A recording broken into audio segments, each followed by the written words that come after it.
Guys, എല്ലാവർക്കും സുഖമല്ലേ? നമ്മൾ കുറേ ദിവസമായല്ലേ ഫുഡ് വ്ളോഗ് ഒക്കെ ചെയ്തിട്ട്. ഇന്ന് നമുക്കൊരു ഫുഡ് വ്ളോഗ് ആണേ.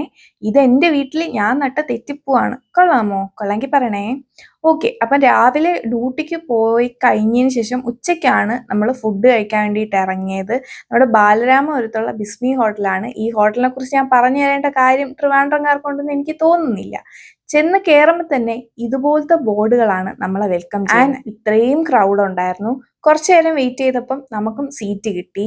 ആൻഡ് പത്തിരിയാണ് ഞാൻ ഓർഡർ ചെയ്തത്. ഇവിടുത്തെ ഒരു നല്ല ഐറ്റമാണ് പത്തിരി ആൻഡ് മട്ടൻ പെരട്ട്. ഇവിടുത്തെ മട്ടൻ പെരട്ടിനെ കുറിച്ച് പറയേണ്ട കാര്യമില്ലല്ലോ. അതിൻ്റെ കൂടെ നല്ല പൂ പോലത്തെ പത്തിരിയും കൂടെ വരുമ്പം അടിപൊളി ടേസ്റ്റ് ആണ്. ആൻഡ് ആ മട്ടൻ്റെ ഒക്കെ ഒരു ഫൈനസ്റ്റ് പറഞ്ഞറിയിക്കാൻ പറ്റില്ല. ആൻഡ് അതിൻ്റെ കൂടെ നമ്മൾ ചിക്കനും ഓർഡർ ചെയ്തിട്ടുണ്ട്. എല്ലാം കൂടെ ഇത്രയും നമുക്ക് ബില്ല് വന്നിട്ടുള്ളൂ. ആൻഡ് ഇവിടുത്തെ മെയിൻ പരിപാടിയാണ് നമ്മൾ കഴിച്ചാൽ നമ്മൾ തന്നെ കളയണം. സോ നിങ്ങൾ എല്ലാവരും ബിസ്മി ഹോട്ടലിൽ വന്ന് ഈ ഒരു കോമ്പിനേഷൻ ട്രൈ ചെയ്ത് നോക്കാം. അപ്പൊ ഇന്നത്തേക്ക് അത്രേ ഉള്ളൂ.